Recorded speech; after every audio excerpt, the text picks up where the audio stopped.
Veneti pronti a partire per le vacanze, si preannuncia un fine settimana critico sulle principali arterie stradali che portano verso il mare e la montagna. Primo esodo vacanziero che interesserà soprattutto le prime ore del sabato e della domenica, ma anche la serata di domenica con il rientro dei tanti turisti giornalieri. Con questo weekend iniziano quelli che sono i periodi di maggior movimento, soprattutto dei vacanzieri, quindi abbiamo allertato tutti i nostri servizi preventivi, soprattutto sulle principali viabilità che per il Veneto sono appunto soprattutto l'autostrada 4, la Brescia-Padova e le autovie venete, quindi la strada che va verso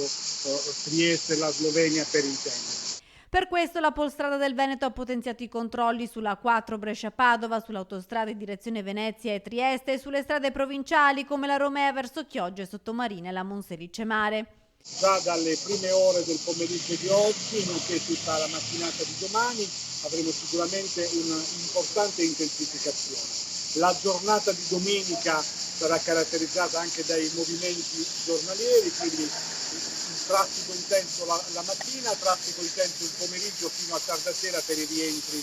nelle città, perché questo già da alcuni anni il movimento mordi e fuggi, cioè